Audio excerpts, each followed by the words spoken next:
రాష్ట్రంలో పెట్టుబడులు రావద్దు, పరిశ్రమలు అసలే వద్దు, నిరుద్యోగ యువతకి ఉద్యోగాలు రావద్దని పూర్తి స్థాయిలో బీఆర్ఎస్ నిన్ననే మరొకసారి టీఆర్ఎస్ పార్టీకి సంబంధించిన నాయకత్వం ఆలోచన విధానాన్ని మరి మాజీ ముఖ్యమంత్రి గారు కేసీఆర్ గారు చెప్పకనే చెప్పారు. వారి మాటల్లో అదే ధ్వనిస్తా ఉంది.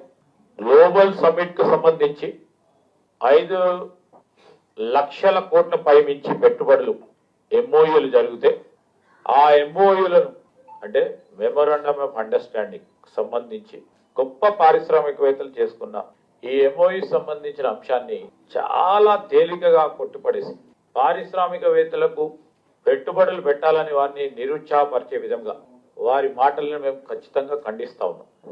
రాష్ట్ర అభివృద్ధి జరుగుతుందంటే వారికి ఉన్న నిజంగానే కేంద్ర మంత్రిగా చేసినారు, 2 మార్లు రాష్ట్ర మంత్రిగా, రాష్ట్ర ముఖ్యమంత్రిగా తెలంగాణ రాష్ట్రాన్ని ముఖ్యమంత్రిగా వారు ముందుకు తీసుకెళ్లడం జరిగింది.